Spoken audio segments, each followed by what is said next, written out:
Welcome to Death and Aliens, an in-depth look at horror and sci-fi TV from two friends who vaguely know what they're doing. I'm MK, And I'm Courtney. and Courtney, how are you? Not well. We'll get to it.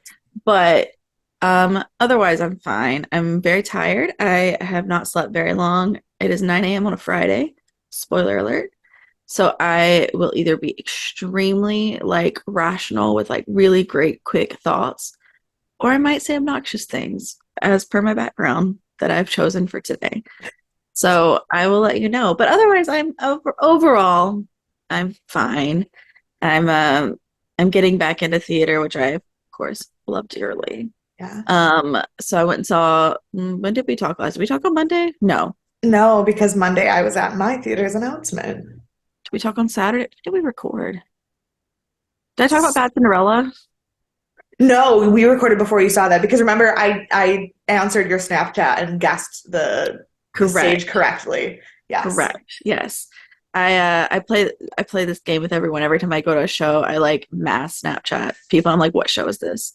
And sometimes it's super easy. I think Moulin Rouge is the easiest one to guess. Um, Wicked. I was like, I mean, Wicked is very easy, but it doesn't say it. But I think Moulin Rouge says it or something. says Oh, Company. Company well, was the one that just says Company. company. Beetlejuice's pre-show curtain also says Beetlejuice. Yeah, Like, right. which you haven't seen, but I haven't. Right. Yeah, it's fine. We'll bring that up every episode. It's okay. Um, but no. So I saw Bad Cinderella, and everything you've heard about it is fair.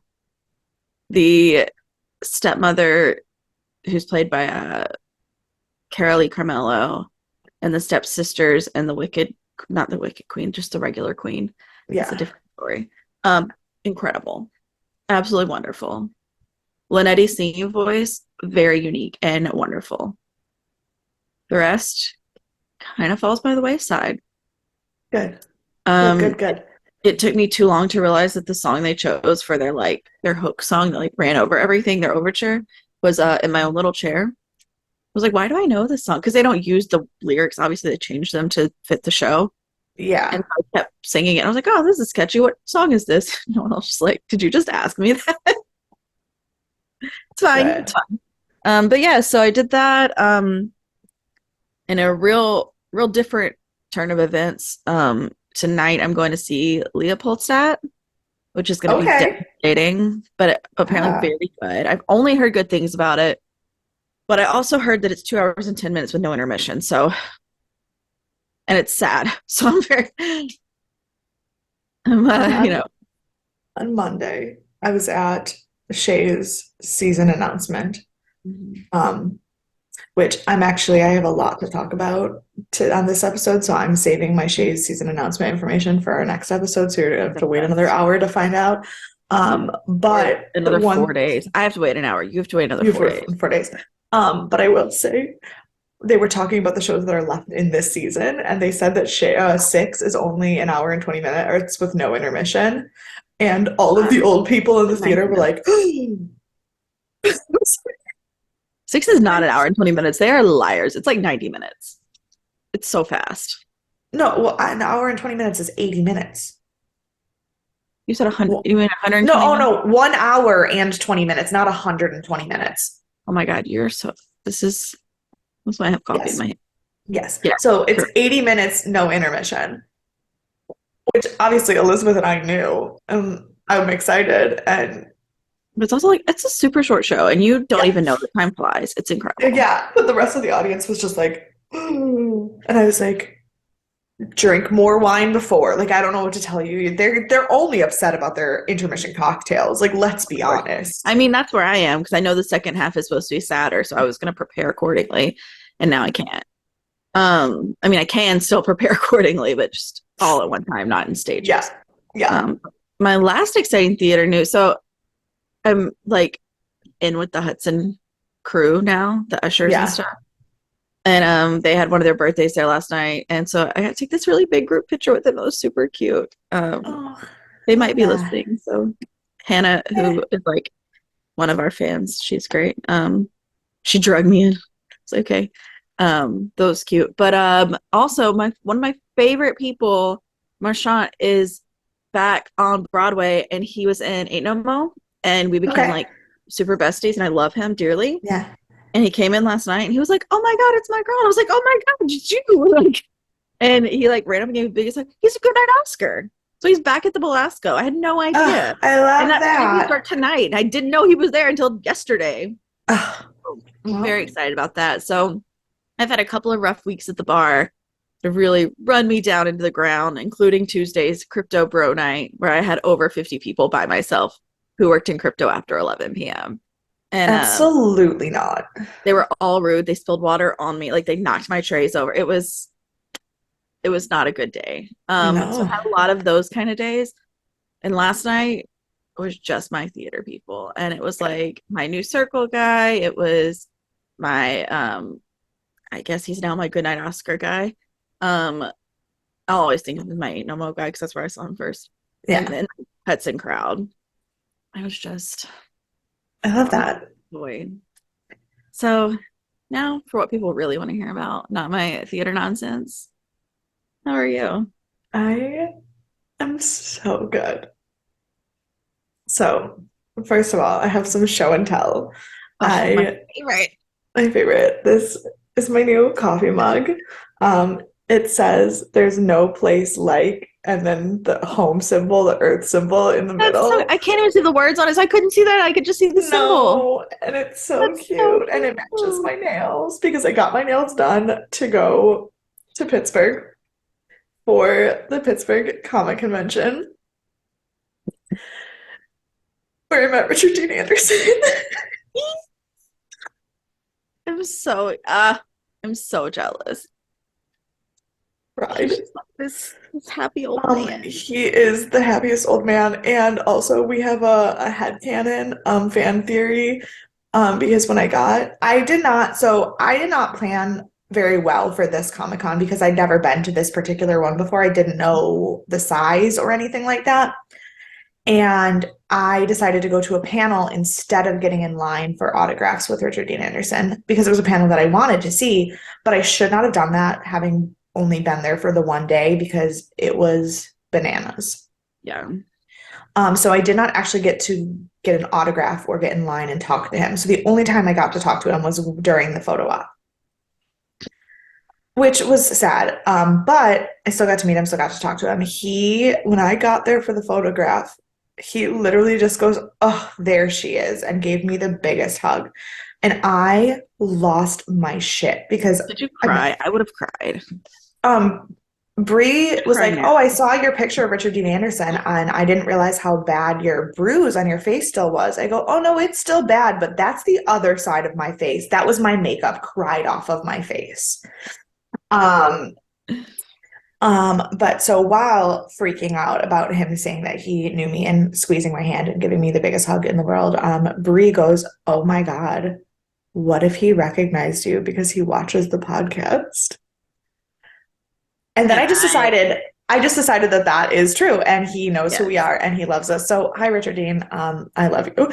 Hi Richard, I love you too. I know we didn't meet in person, but I cried so much and was so happy, and he was so nice that Dan literally goes, "If you need to break up with me and go marry him, and when he dies, come back, that'll be okay with me." I love that.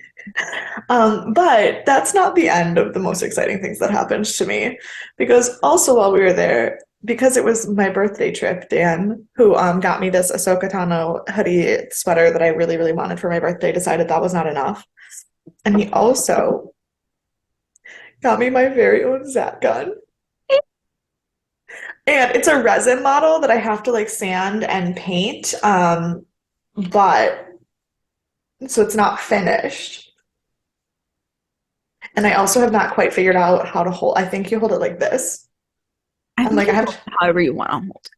I have to watch them again because I can't figure out because this is the shooty end. But Right. like my hand naturally goes like this, but then you're shooting at your phone. Right, sure. So Depends on the day how you should hold it then. but so yes, so I have a new I mug love it. and a Zat gun. Oh, and there's more. This one you don't even know about yet. Okay, okay. So, as you know, I'm going to the UK this summer, right? Mhm. For a wedding and to see London. with my boyfriend.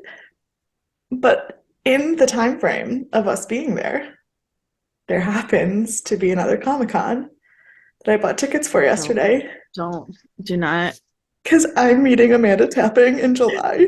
I knew you were going to say that. Oh my God. Wait, when in July? When in July? I may be going to the UK in July July. 7th. I may be July going to 7th. the UK in July for work. Because I bought the tickets for the Friday for July 7th, and I bought the photo op, and I'm meeting Amanda.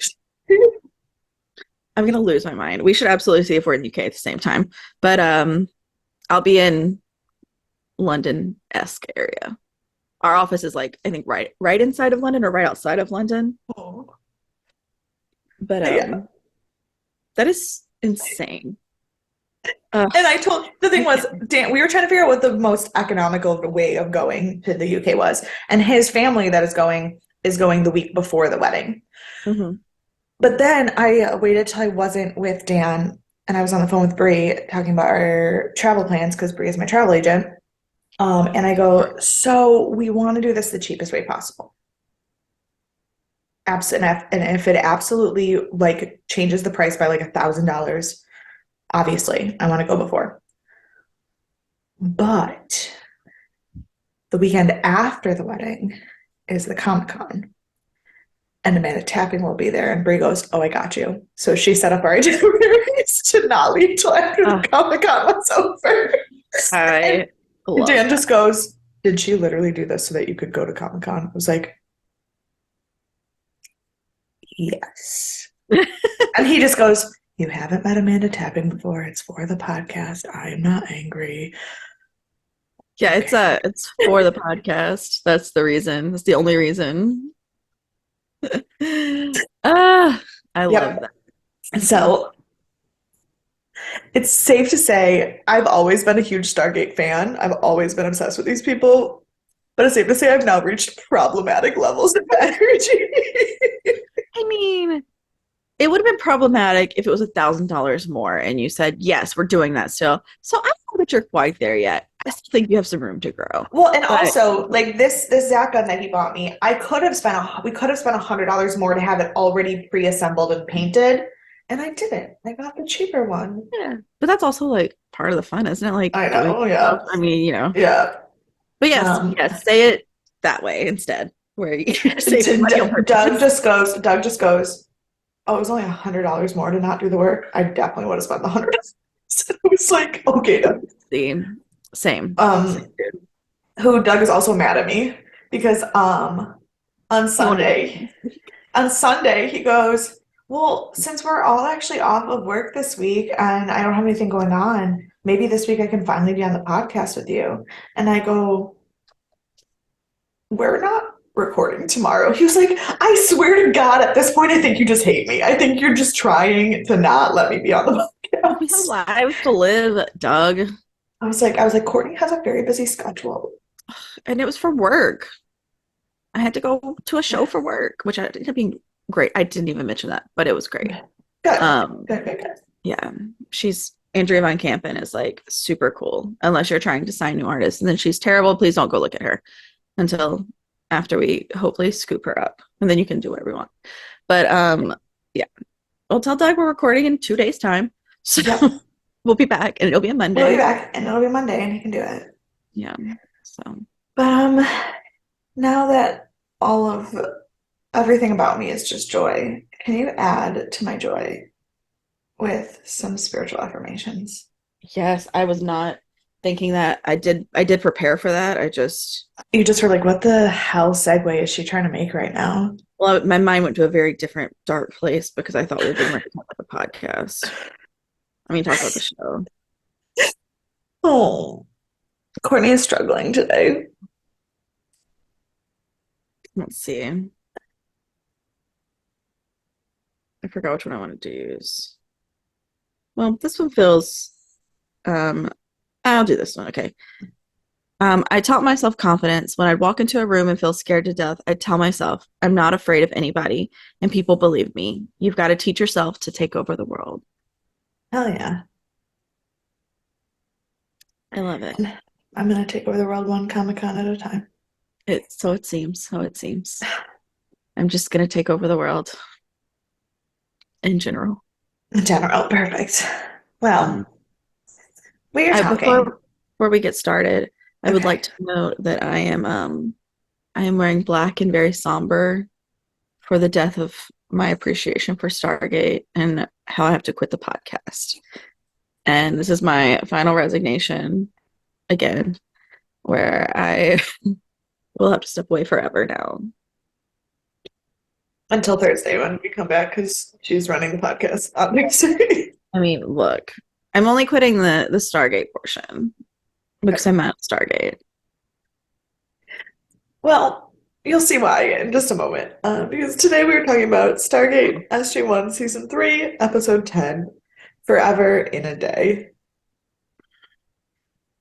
It was rated 7.3 stars. Wrong. No. 2.5. Like it. Stop.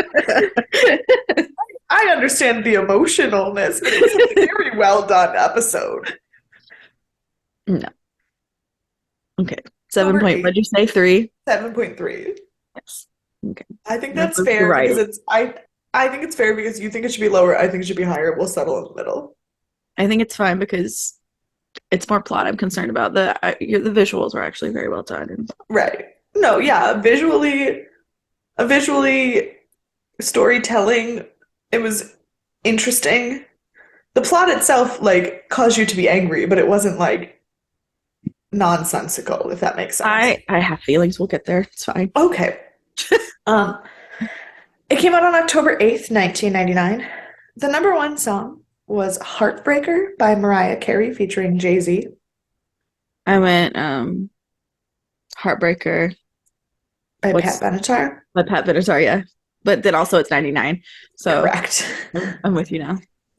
The number one movie is Double Jeopardy, which is a crime thriller featuring Ashley Judd and Tommy Lee Jones that So I haven't it's seen it. I haven't seen it, but basically like this woman is in trouble for killing her husband, only she's 98% sure her husband's not dead but she can't investigate because she's already in jail for killing him, and it feels like it'd be super up my alley. I just have never seen it. I think we talked about it in law school. We watched some, like really rare, like we watched like pieces Well, because that of would make sense Roe because versus the Kramer. like trying to figure out what the actual like court case in Yeah. that movie. Yeah, that makes sense. I think we talked about it because I'm familiar with it enough to know that it's been a part of my life, but I definitely haven't seen it. Okay. The number one book is different than last week, but it goes back to a conversation we had last week because the number one book is Harry Potter and the Prisoner of Azkaban, Sure. which last week we talked about the weird like fact that that year everyone was just reading all the different Harry Potter books at once. Fair, as they should be. Yeah. I could not find anything that happened on this day. In fact, for both this week and next week, the deep dives I went to have anything to talk about in the news is obnoxious. But this one I just kind of found a little funny because on October 8th, 1999, in a Larry King interview, Donald Trump said that he was thinking of forming a presidential exploratory campaign to decide to maybe run for president. Great. I did know that. I didn't know when it was. So it's Yeah. very, it was on this day. Yeah. Just in light of the current news, it's In light of current life. it ties it in. I will not be talking about the current news, but this episode was directed by Peter DeLuise, written by Jonathan Glassner, and edited by Alan Lee. So nothing new. I do tend to like Peter DeLuise's direction. I do, and I do appreciate that Jonathan Glassner, when he writes stories, because I think when he writes stories, they go back to like the original characters and original story arc because he wrote the original story. Yeah, like he wrote right. The guest, most of the guest stars in this episode have already been in the show and talked about. So the guest that I'm going to talk about is Jason Schombing, who played Robert Rothford, who was Daniel's replacement, TA. Got it. Yeah. I was He like, I was watched it 2 days ago, so I was like, who's Rob? he was in like 45 seconds of the episode, but he does come back because he's a character that like worked with Daniel outside of the SGC. So I figured this is his first appearance, might as well talk about him. Sure. Except for that, he has literally nothing. He was known for Time Cop, The A-Team, and Watchmen. He mostly does Hallmark Movie or TV movies. show The 18? TV, the movie A-Team, the TV show Watchmen. Got it. Thank you. He mostly does Hallmark movies these days, but his son is also actually an actor. His son is like 15, but he was in the Watchmen show as well. He was in what is that one? Tiny Pretty Things or whatever, or some Oh yeah. Tiny that Pretty thing. Broken Things. Is it that what it's called or So, something? Or I don't know, some show that's on Hulu that I it's based haven't off a seen. book. I haven't watched it Yeah. either. And he's been in that, and so he's I don't know. I got Good for nothing. him. Yeah. Um, so now there is nothing left to talk about except the episode. Great. Can't wait. So we start on a field that is just littered with Jaffa bodies. We're like constantly starting with dead people. Like I feel like the last like 3 episodes have been like everyone's dead. Here's your episode. So we had a couple that were just like, here are trees. Yeah, that's true. We have trees or dead people. Those are your options with Stargate. Yeah. So as the team comes in, they're going to liberate a cage full of people. It turns out that these kidnapped people that are in this cage are the Abydonians, and Kasuf is the one who called them. And he tells Daniel that the boy has been taken up to the fancy tent by Sha're. And if you remember my teaser from the last episode of what I like to give a little teaser as to what is coming up next, as mostly a fun game for Courtney to try to figure out what on earth I'm talking about. Which is why I've been on edge for a week and a half now until I watched it. I did kind of tease that this would definitely be a Sha're episode. Yeah. 100%. No doubt. Oh, and was it? Twas indeed. So, naturally, Daniel runs to the tent with no cover, despite the fact that there is a full-on war happening around him. Sure. And they get attacked. It's a trap, and a fucking ambush of like 1 billion Jaffa men attack them, and there are just like SG people dying, and it's obnoxious. Yes. It's just a bloodbath. Yeah. So, like, while the rest of the team is fighting off the Jaffa, Daniel goes into the tent to ask Sha're where the boy is. And she tells him that he is hidden from both Daniel and the System Lords. And she attacks Daniel. And he's like, Sha're, please don't do this. And Amina is like, Sha're can't help you now. And then Teal'c enters. Teal'c enters the tent, sees this all happening, pulls out his staff, aims it at Share's face, and then we get the credits.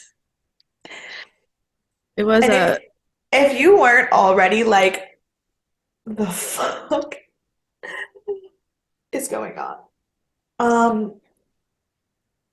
And also in terms of storytelling, that is the last moment of the episode that happened.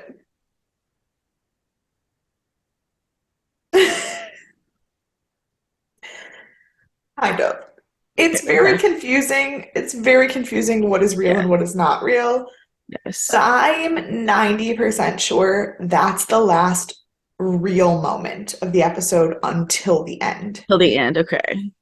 I think there's one little section that's about like 20 seconds long. I felt like it was potentially real, but yes. Well, the way that they set it up is that after the credits, this first scene that we're going to talk about is what you think is the actual reality, and then everything else that happens after this reality is a dream. But I don't think so. I'm 90% sure that when we go back to this moment again later in the episode, of Teal going to shoot her, that's when we join with reality, and everything else that happened is in his head Hmm. because of the way That that does make sense. yeah, because of the way that the technology and the mind meld thing Hmm. worked. I'm because I also was like, okay, so this is continuing, and then I go, now we're in a dream, but then I was like, but no, now the Yeah. way the episode ends kind of makes me think that everything else is not real. Right. That's very fair assumption. So now the Inception level bullshit that is about Right. to happen, I was literally about to just say that. because everything from here on out may or may not be real. And which level of which layer of the dream are we in? Who knows? And I will say, while that feels a little outside of the scope of what I would expect from Stargate, I did actually really like that concept that they used. Well, I mean, and it's a very sci-fi concept of It like, is. and I, while infuriating that we've had all this build up for nothing, really, I appreciated that in order to close this story arc, they did it with an interesting episode and not just because it had moments of like genuine sadness and heartbreak. It had moments of really important plot and information and story to like world building. It had moments, it had a few moments of comedy because I think Richard Dean Anderson just talks sometimes. I don't think he Right. was ever given a script. Yeah, That is my firm belief is that there is no script and he just says things. Um, I can agree with that. and Um, but so like there were moments of all of that, but also it was like a wildly fascinating sci-fi concept that you weren't 100% sure what was happening until the end. and I will say this was probably the perfect episode and perfect way to handle the Sha're send off. Yeah, However, it should have been season two, episode one, sure. season two, episode three. Absolutely. Oh, absolutely. And I think Uh, it took away from, for me, it took away from the emotion that I wanted to feel about Sha're because they drug it out so long. And then they were like, mhm. you haven't seen Sha're in a year and a half, like in our watching time.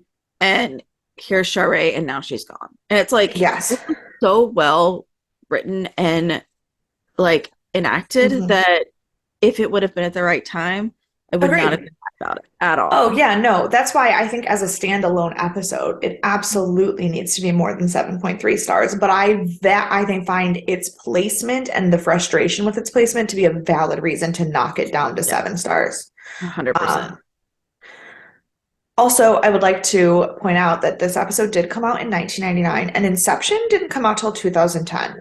So like this um pop culture knowledge of like dream layering and that weird concept isn't around at this time.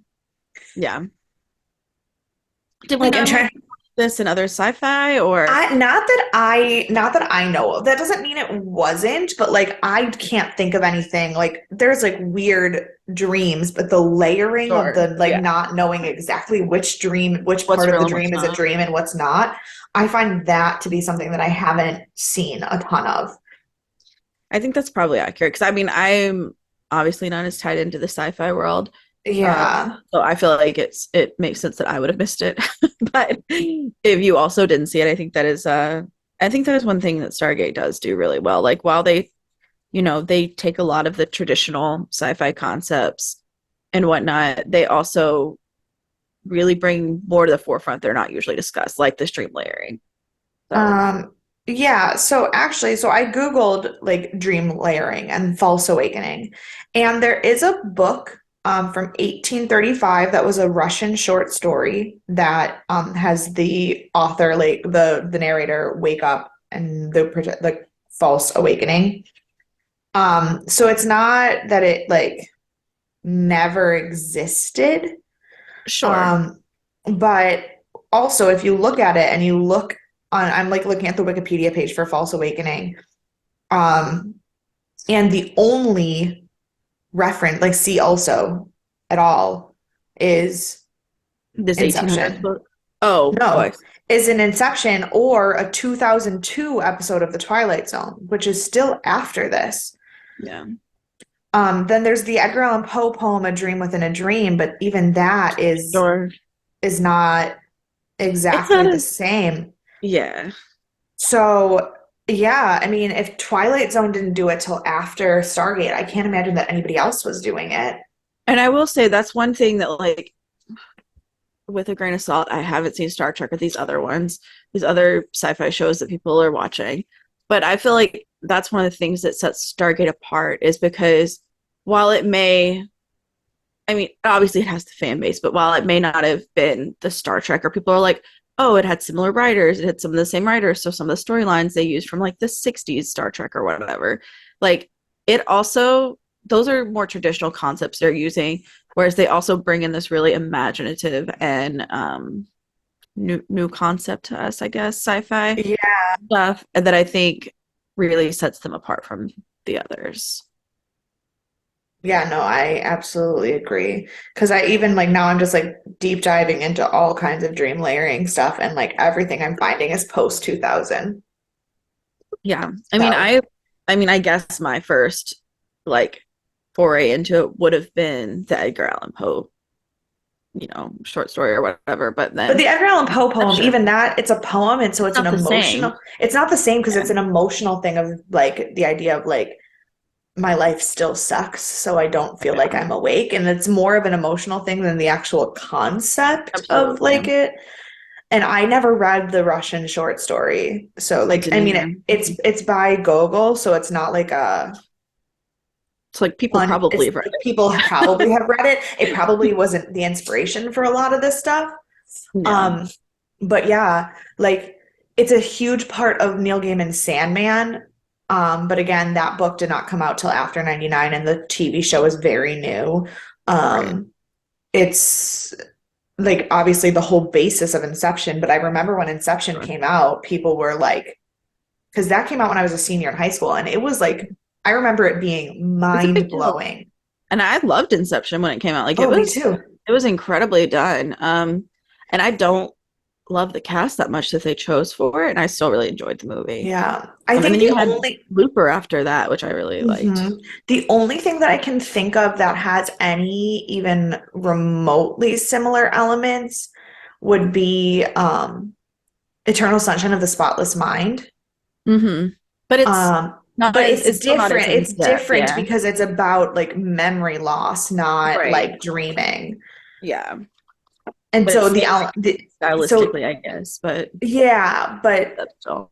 so and even that is what early 2000s, late 90s, or I is it think that was earlier early than that? 2000s. No, I think it was early 2000s. I don't, because that was very Jim Carrey and his That what was even when he was in his comedy heyday phase. of yeah. And he was like, Oh, they're like, oh, we're gonna, 2004. Yeah, yeah, 2004.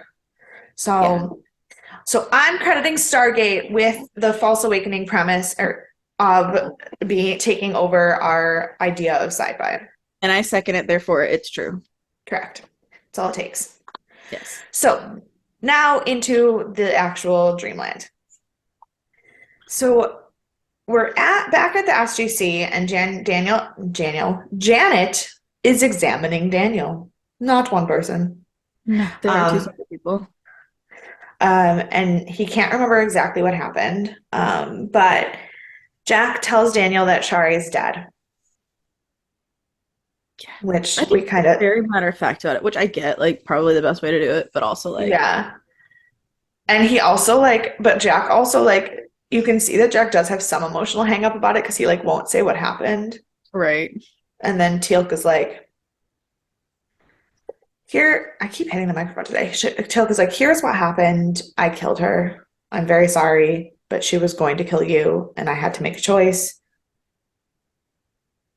Um, and Daniel immediately jumps to delusional as all hell. Immediately, Like immediately. without breathing, he's like, that's okay that she's dead. They have a sarcophagus. They'll bring her back to life. It's okay. I get grief. I get that one of the first stages of grief is denial. Denial. Yeah. but holy shit, does he jump Real to fast. delusion But so fast. but to be fair, he's almost died like 17 times, and they just keep putting That's him back into true. the And process. Jack, I think, like has died like 3 times. Right. And so like, and then Tilt died in like 2 episodes ago. Like, so to be fair, like if you told me someone on this show died, my first reaction is not, oh, they're dead. It's, oh, okay, they're dead for a second. What happens next? To be fair, midway through this episode, when I realized like which episode for sure it was, I then went and double checked and made sure that Sha're does not come back. Right. And she doesn't. She is dead. They still talk about her. She's Sure. still, but I Once double every 2 checked. seasons. Actually, in the very next episode, they talk about her. Really, we get 2 episodes in a row that talk about Sha're. We've never heard that in our lives. Never. New concept for Stargate. But yeah. So this is for sure like dead because you're right. In the show, people can die and it doesn't mean shit. Yeah. But General Hammond doesn't respond to that thought at all. He's just like, is he well enough to leave the infirmary? And I'm like, well, that's not good. Yeah. Janet says yes, he just needs to take a wheelchair because he can't really walk yet. And so Teal'c and Jack take him to show him something. And Kasuf is there at the SGC. He apparently came back with them. And he's like, he's family. yeah. And he's like, oh, good son, this is the worst day for all of us. And Jack's like, or Daniel's like, don't worry about it. She's not really dead. And Kasuf's like, is that true? And Jack's like, don't listen to him. He's a fucking idiot. No, dude. He like is just grieving. Yeah. So they take him to the morgue and they show him Share's very dead body. And he still doesn't like follow through, it feels like. No, he immediately just gets angry at them. And he's like, why did you bring her here? If you would have left her there and let the Jaffa take her to the sarcophagus, she wouldn't be dead. And they're like, we killed quite literally every single human on that planet. Like, there is no Jaffa left. There's nobody. Everyone is dead. Which, that's your first sign that this might not be real, in my opinion. Kasuf being at the SGC and just like wandering around the SGC like he belongs there.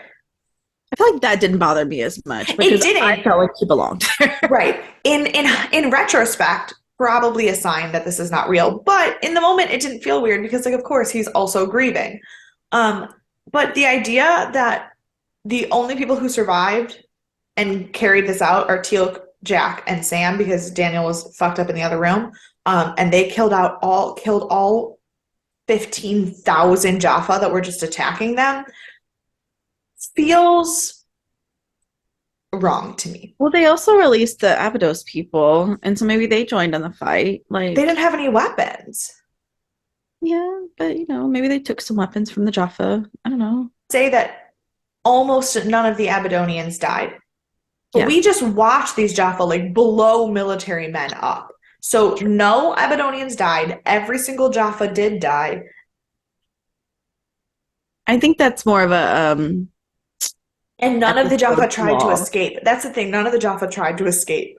Yeah. So that is one of those things where I'm like, they probably could have thought it out better, but Jonathan Glassner was like, well, it doesn't fucking matter. It's a dream, so it's not real anyway. We're not going to find an excuse for that. See, I think I fall on the other side. I think I fall on the other side that it's not a dream, that it's the only real scene we get until the end. And that was just an error in writing. That they didn't think through hard enough because they were so focused on making sure this dream stuff came out well. Yeah, no, I'm 100% sure that it's a dream. Yeah? Yeah. And just I thought about I wasn't 100% sure until like this morning. Like I literally spent all day yesterday replaying all the scenes and how they connected to each other in my head, and I was like, I think even the first scene is part of the dream. Okay. Because he knows she's going to die. Like in that moment in the tent with Teal'c attacking her and him dying, he knows Teal'c. He knows she's going to die. That's not a question. Right. Um, so Daniel is also then very angry at Teal'c.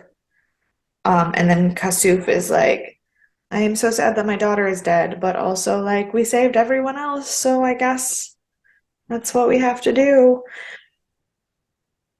Which to me doesn't make sense because Kasuf has had a lot less time to mourn Sha're than Daniel has.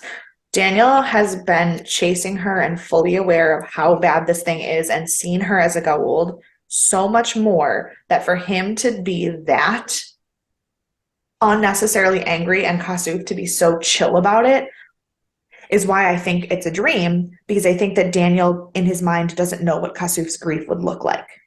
I think that's valid because I do think Kasuf would not necessarily react to that. Like he's obviously has a very calm demeanor, but I don't think that would be his grieving demeanor because he has spent a lot of time with Sha're when she was pregnant that one time, and she like hid out at his place. And so, like, during the time that she was pregnant and her whole 9 months of pregnancy, she was there with him as his daughter, not as Amunet. Right. So he would feel like there's more hope to save her, and he wouldn't be as willing to just let her go. Right. That's why I think that was what finally in the end convinced me that even this was a dream, because Kasuf just didn't feel real in it. He felt like everything we've already seen of him, which means that it's a memory or a vision, not a real reaction. Either that or Jonathan Glassner just wrote him poorly, but since Jonathan Glassner wrote him to begin with, I don't see that happening. Yeah, I'm leaning more on the writing error side, but I can definitely see. Maybe I just like give Jonathan Glassner credit for too much, but I mean, he's great. Don't get me wrong, give him tons of credits, all of them.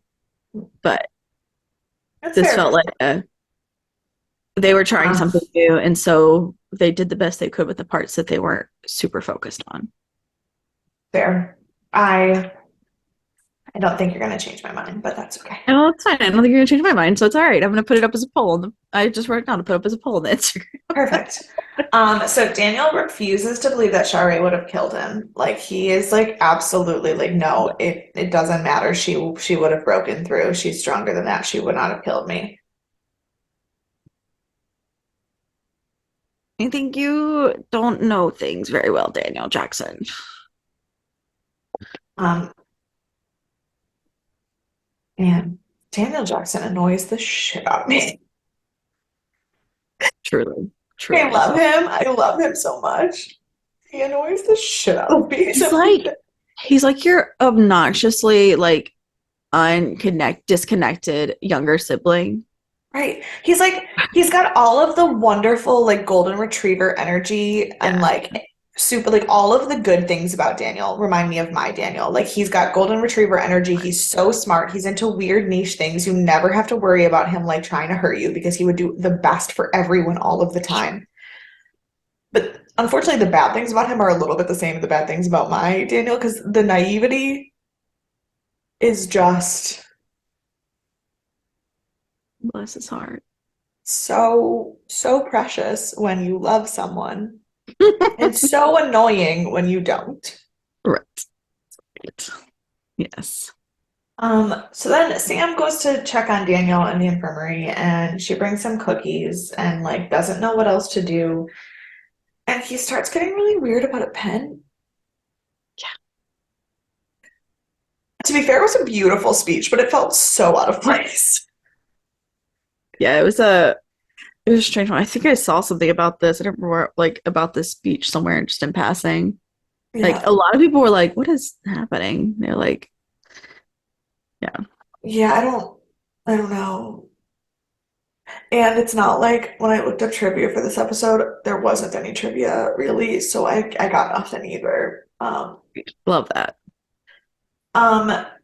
And he misses Sha're and he feels guilty that he couldn't save her, so he's like focusing in on the weirdest, tiniest details, which also so real. I've heard like so even though the Penn speech felt weird for us, so valid. Like the I mean, of guys, course, when you're like in that terrible mindset, sometimes I do this. You just focus on that one thing in front of your face so you don't have to worry about the rest outside of it at that yeah, moment. or like you hyper fixate on things that are Yeah, just like so inconsequential. You're like, right. maybe if I had been able to do this one thing, like if that one time when I was 7, I had let that person like paint rocks with me, and maybe they wouldn't be dead now. Like, you're like, you fixate on the weirdest shit that is not even close to the situation because you don't Yeah. know how else to process it.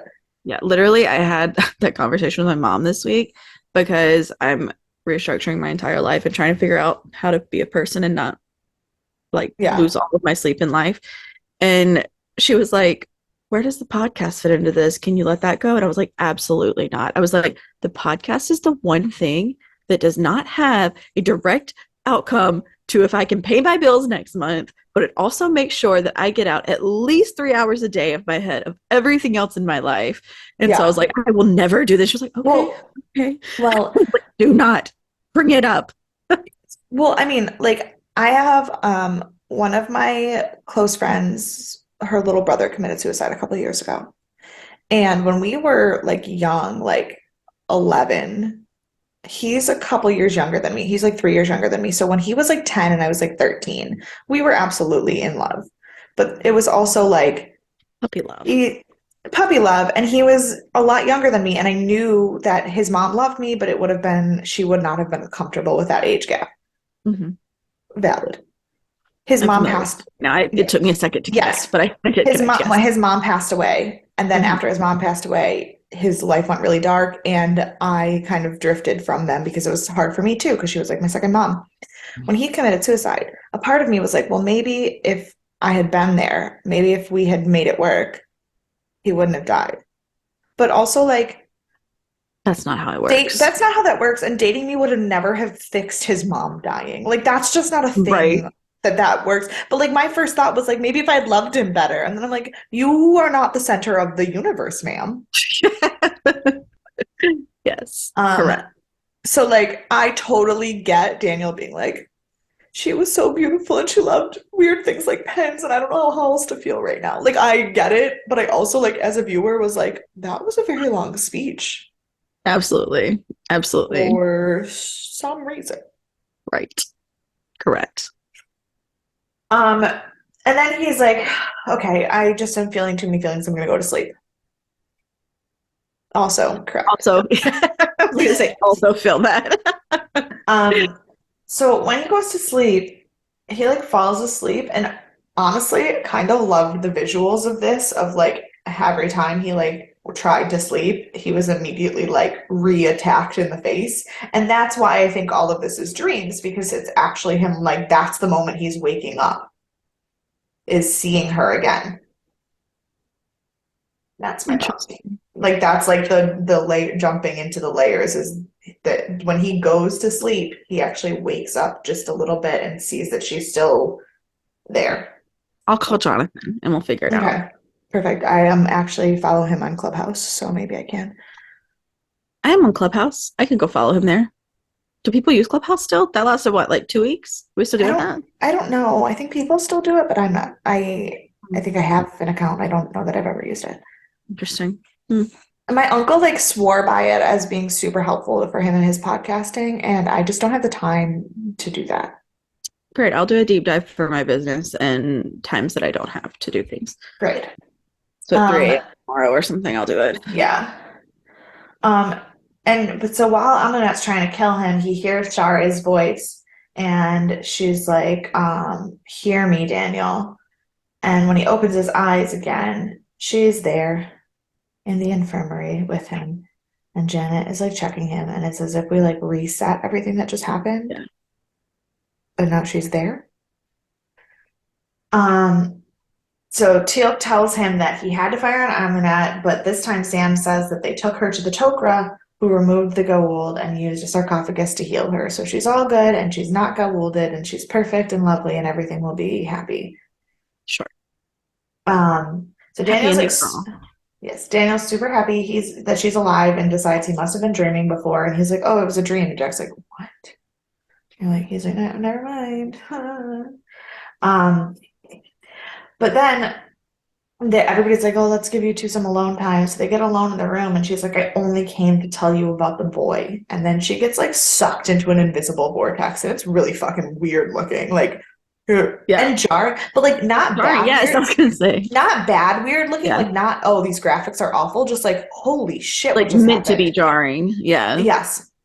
And then Daniel wakes up back in the infirmary, and Janet is standing there, and he's like, is Sha're here? And she, poor sweet Janet, is like, I mean, her body is still here. Yes, we did not take her back to Abydos yet.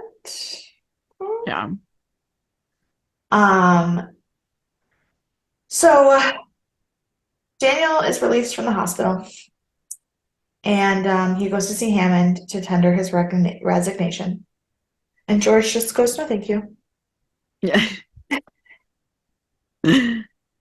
And Daniel's like, but I'm not military, and so you can't actually stop me if I want to That quit. felt very like at the bar, my boss at the bar. Yeah. That's how she is when people try to quit that she's not ready for. Like I was telling her I'm ready to take off Tuesdays, and she goes, no, don't say that to me. Don't tell me. I was like, I'm tired. She was like, I know. I was like, you can't just tell me no. Like, you Whereas my boss can't have to work. Whereas my boss will randomly be like, have you applied for other jobs yet? To be fair, it's because she wants me to make more money than she can pay me. But so like I did actually apply for another job, and I was like, just so you know, I applied. She goes, oh, thank God. Yeah. None of my bosses except me want me to apply for other jobs. Running my business, I'm like, man, it'd be really great if I could hire someone else to be me. Running my business, I'm like, man, it'd be great if I could just quit my other jobs and do this full time and make money. But since that doesn't happen, I have to work these other jobs. And my one boss is like, I never see you. Tell me about your life. I'm so proud of you. I'm so happy for you. If you ever need to quit, you can, but like, I don't want you to work whatever you want. Need to take a month off? Great. I'm like, okay. And then my other boss is like, please work as hard as possible. This is what we need. Also do it somewhere that will pay you because I can't. Right. Well, with my business, I'm going to learn PR, and I'm going to skyrocket this podcast to another planet, like the Beautiful. one I'm sitting on currently. And your business will take off. You can quit all your other jobs.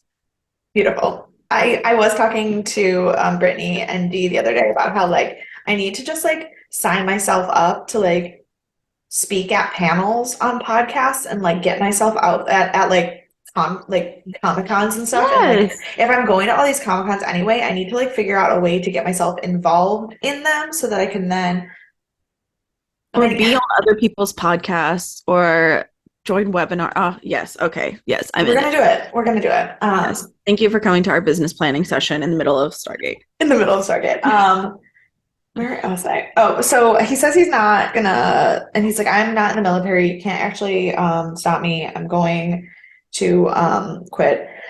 Then General George Hammond, in the most fatherly way that I am obsessed with on every level, is like, is a walking spiritual affirmation in the least spiritually hippy dippy way. And he is not your vegan yoga teacher, but like he's telling you the same thing. Exactly. And he's like, you should never make life-changing decisions while you're upset. Please take some time off, grieve, feel things, and then come back to me and we'll have this conversation when you are in a healthier headspace. Yes. Because Which is what I tell myself every day. No, literally, that is my number one thing. I've told, like, that is, like, I said that to somebody once, and they literally came back like a year later and told me that I changed their life. Yeah. I mean, I almost walked out of the bar Tuesday night because of the nonsense, and I've never almost walked out of the bar in the middle of my shift.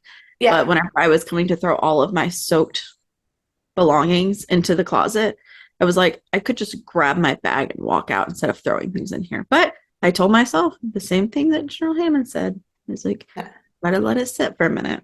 Yeah, I had a really rough day week, like a month or two ago at work, and I literally was sitting up here in my studio with Dan crying, and I was like, I don't even want to be a teacher anymore. Everything sucks. I don't know what I want to do. Like I hate everything. I can't keep living like this. And I cried, and I like felt everything. Yeah. And then the next day, I was still angry, still upset. Like, but by 2 days later, I was like, okay, we have to make some changes in how we do things. You need to take care of yourself better, but that quitting is not the answer. But like if I had been allowed in that moment to make critical life decisions, I would not have had a job anymore. Well, I mean, that's how I am. I was like, I was sitting there and I was like, I need to quit the bar. I need the hours. I need the days. And then I was like, or I could get rid of the one day that doesn't do a lot for me at the bar, Mhm. keep the other 2 days, and then I'm only Right. working one day that's double. Yeah.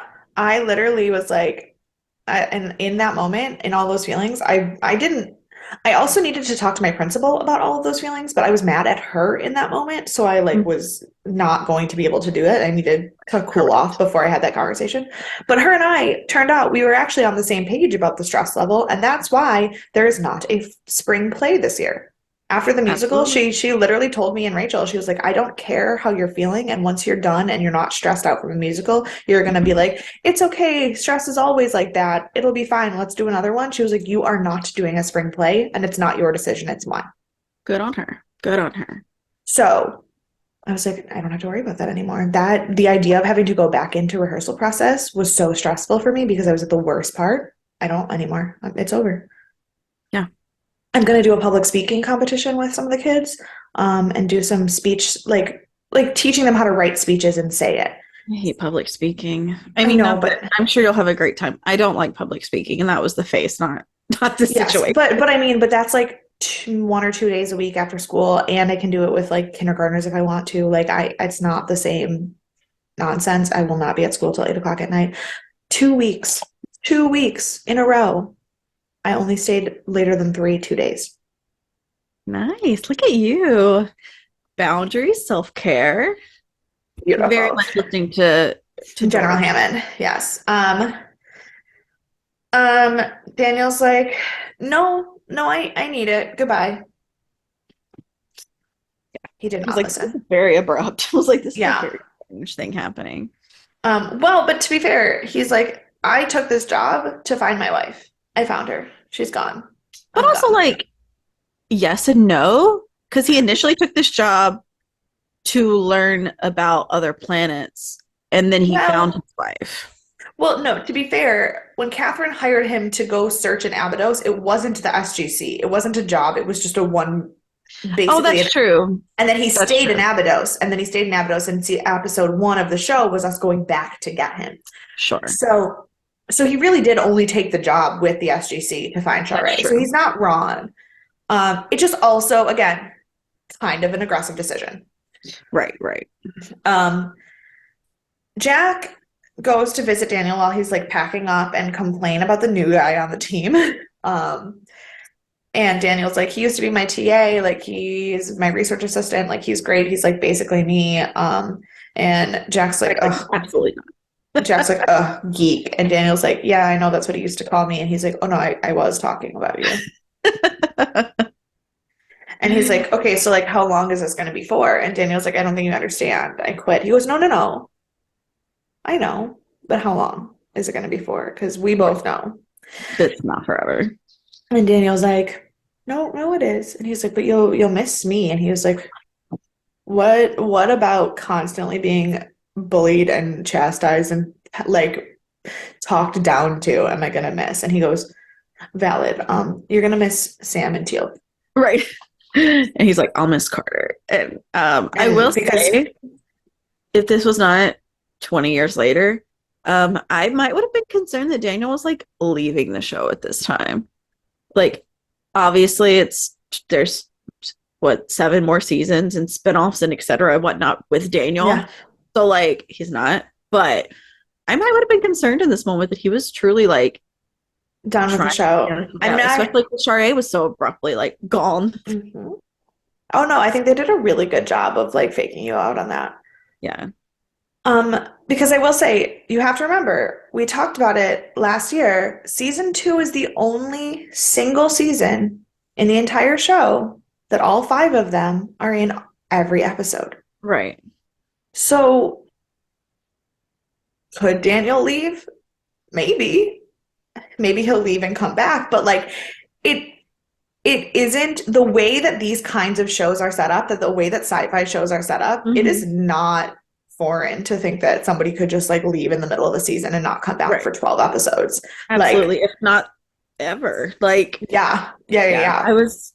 I had those concerns even knowing that it wasn't true in my head. Yeah. It was, so like I thought they did that really well.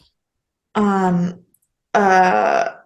and also they think credit to Michael Shanks for his anger at Teal'c feeling real and fake at the same time. Like I don't know how to say that. Like it didn't feel overacted, but it also didn't feel genuine.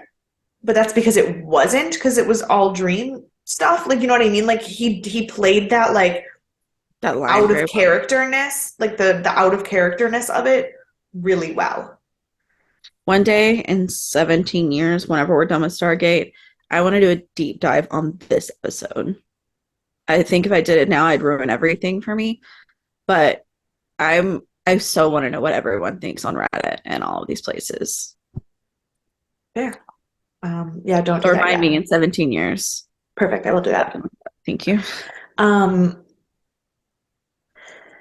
So then this is the other thing. This was beautiful. This next scene, this next moment when Jack is crying, or I'm sorry, when Daniel is crying to Jack, which he would never do unless it was, and like describes his grief and the fact that like every time he goes through the gate, that hope that Sha're will be there is now gone, and it's like walking somewhere and opening the hole all over again.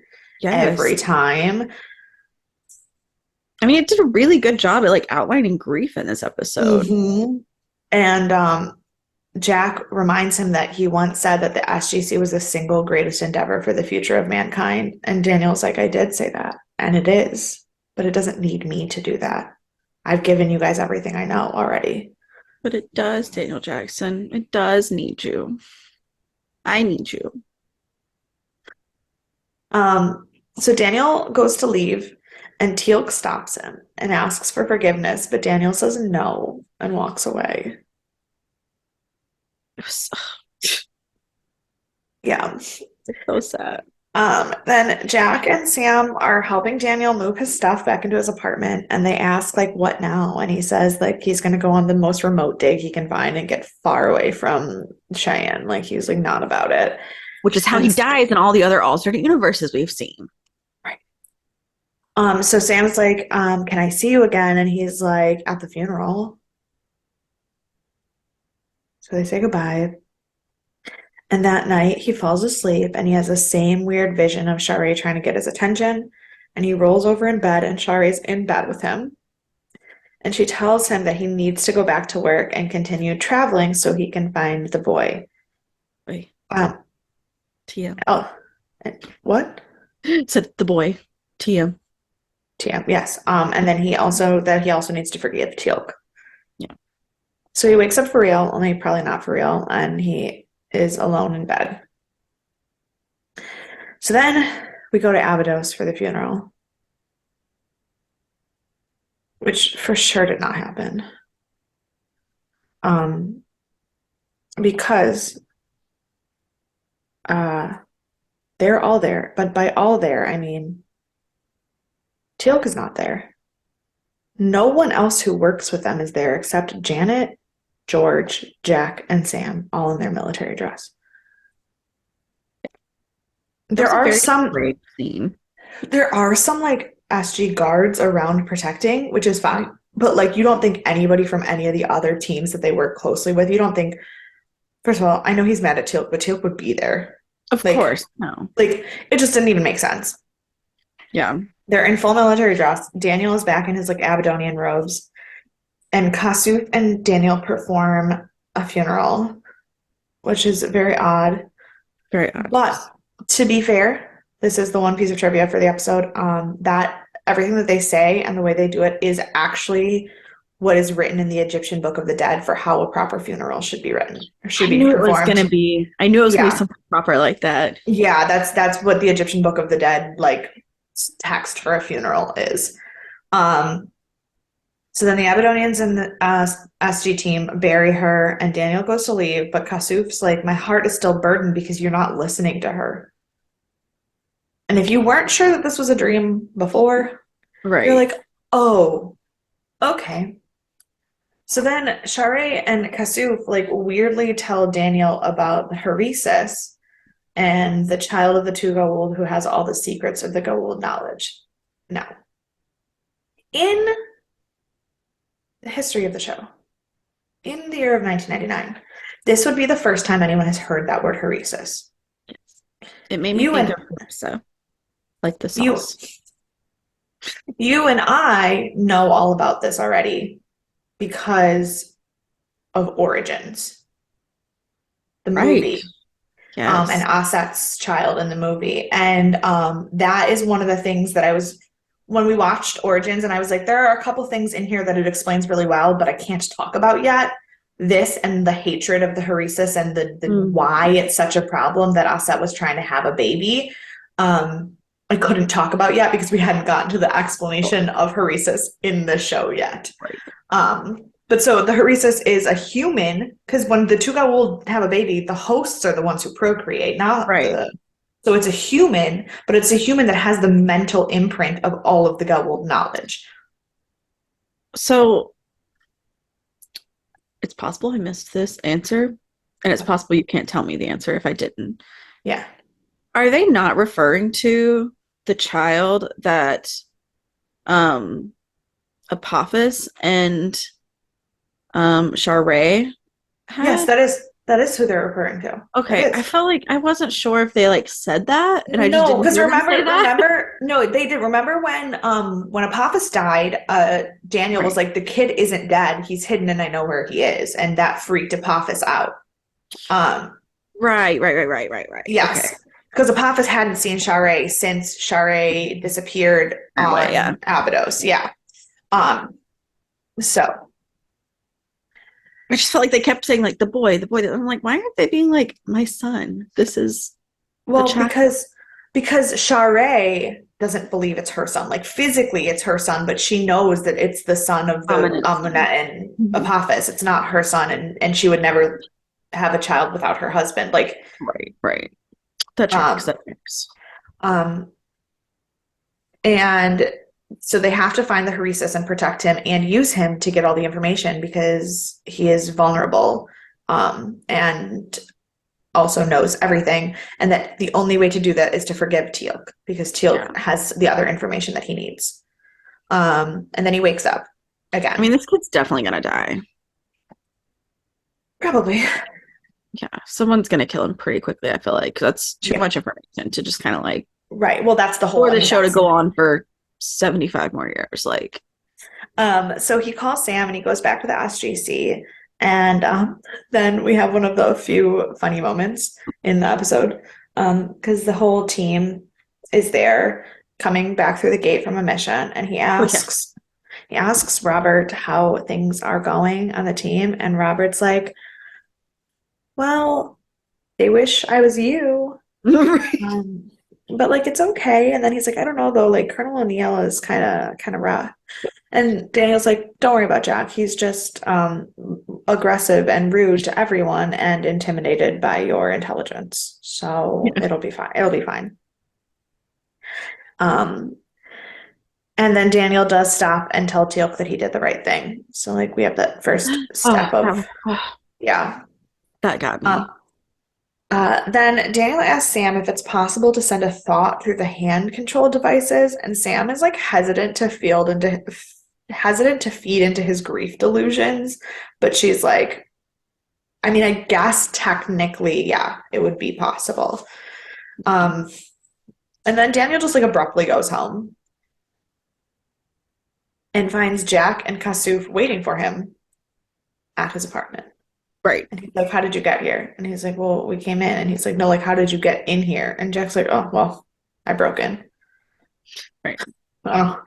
And Kasuf literally tells Daniel everything that Sure, it's been he said. had just, like, that Shari had just said in his dream. And Mhm. so Daniel's very confused because he's like, how did you even know that? And he's like, well, Shari told me. He's like, what the fuck is happening? He's like, go ask her yourself. And he points to Daniel's bedroom. And Daniel opens his bedroom door. And it's not his bedroom, it's the battlefield of the planet where all the Jaffa are dead. Yeah. Um, and so he follows Shari into the tent where she tried to kill him. And this time, instead of saying, listen to me, the voice says, come to me. Hmm. Um, so he wakes up and goes back to the SGC. And he goes to visit Teal'c, who's meditating. And Daniel comes in to talk to him. And Teal'c confirms everything that he just learned in his dream about the Heresis. And they have like a moment. And then he goes to talk to General Hammond, and Jack is complaining to Hammond about Robert.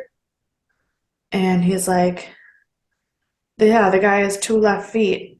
And Daniel's like, that's the same thing you said about me. And he's like, I don't know what you're talking about. He's like, actually, he ran the decathlon. In college, he is, no, that's He's not, quite the athlete. yeah. Um, and he's like, Jack's like, I don't want Robert on my team. And Daniel's like, well, is there any way that Robert would be not on your team? And George goes, only if you come back. And he goes, okay. Yeah, it's like Okay. that was easy. Yeah. Um, so then they go back to the gate room and Jack's like, Robert, why don't you like sit this one out? And he's like, why? And he's like, well, because you were being moved somewhere else. He's like, why? Because you're being replaced. Why? Because I'm intimidated by your intelligence. And I was like, shut up. But then Daniel comes back in and Robert's like, oh, okay, thank God. Yes. So then the team arrives on a planet that is like hella purple for some reason. And Mhm. like this was one of the few times that I was like, oh, that CGI is 90s. Yeah, we're still in the 90s. Um, and Daniel just like runs away from the planet to another planet. And Like, oh, that they, was so easy to get him back because he had different plans. correct, he only came back Got so it. that he could freely use the Stargate without being monitored. Right. Right. Um, and then he goes back to where Shari was. And Shari appears to him in the tent and kisses him and tells him that she needs his help to find the boy who is hidden in Kem. And he's like, Kem's not a real place. Kem is the myth of where Osiris hid like himself from Set in Egyptian mythology. And she's like, that's why you need Teal'c, because it is a real place. Um, So that's where we have full circle. Osiris had from Set, who is the the Seth guy, the Seth yeah, character. yeah, Love it. Full circle. Love it. yeah. Um, but now that he has the message, everything goes back to not a dream. Right. And the fact that when Jack and Sam walk into the tent, they are not like, they specifically, and this is why I know everything up until this scene is a dream, because Jack is specifically wearing something different on the purple planet than he normally wears. He has those sunglasses and he doesn't have his hat. Mm, And he looks weird because it's not real. that's fair. So then, once he has the message and everything goes back to not this weird memory dream thing, we see Teal'c actually shoot Amunet, um, and the Gaul dies first, and Sha're is able to tell Daniel that she loves him before she dies, and then Jack and Sam walk in and see what's going on. And Daniel, in that moment, before there can even be a fight, tells Teal'c that he knows that he had to do it and he doesn't and isn't angry.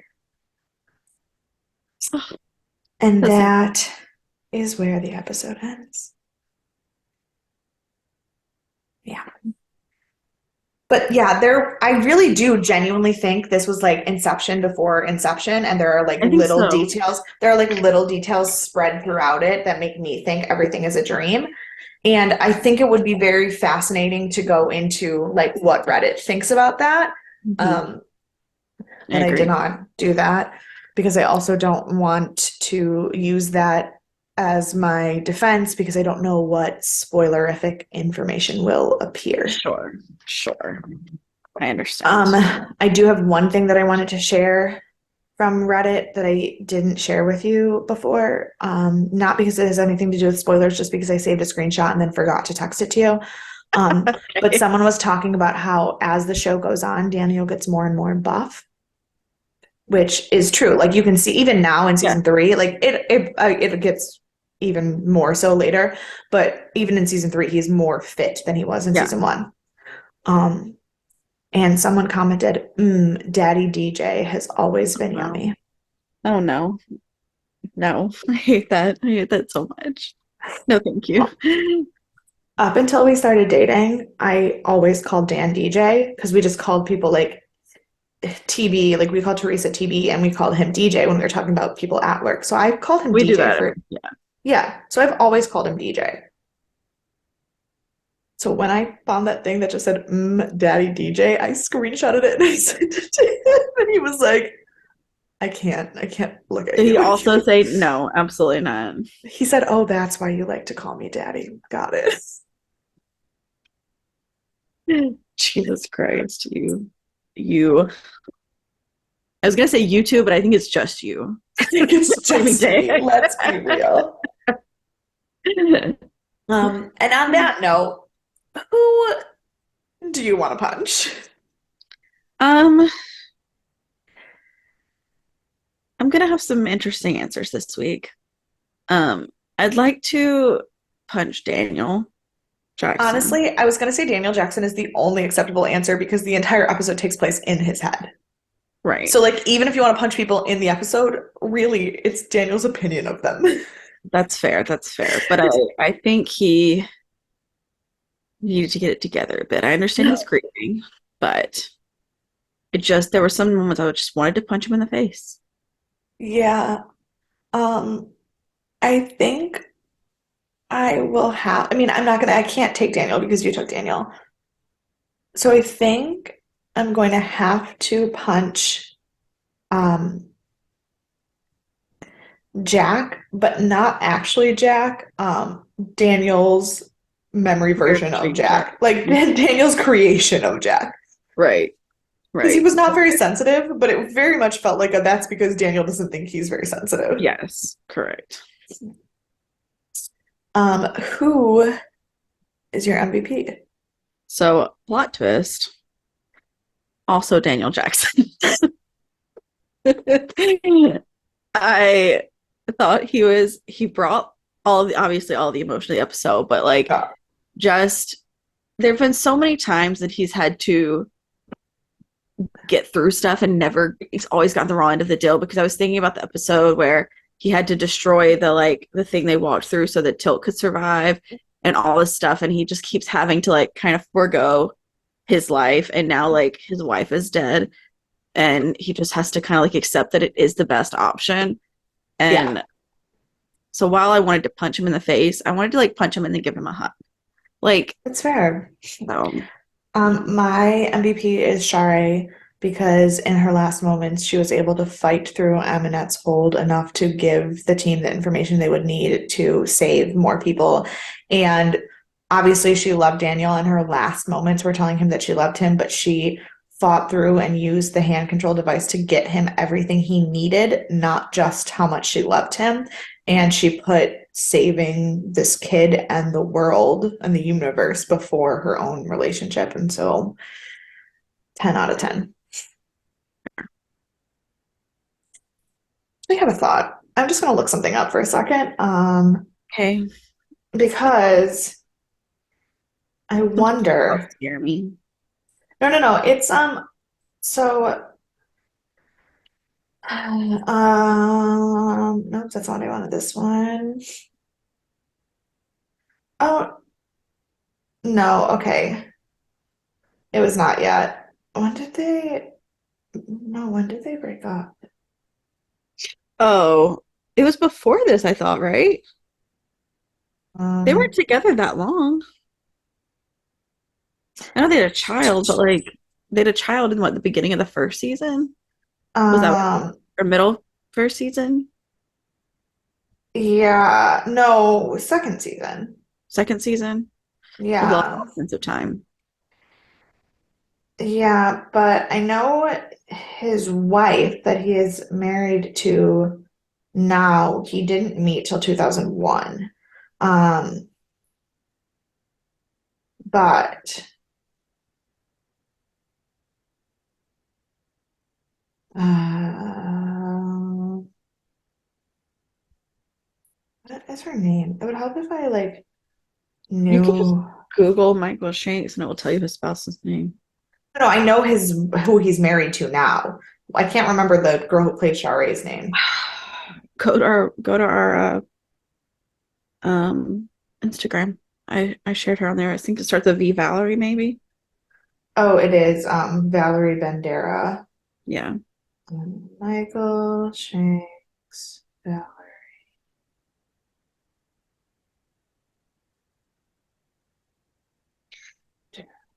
I'm just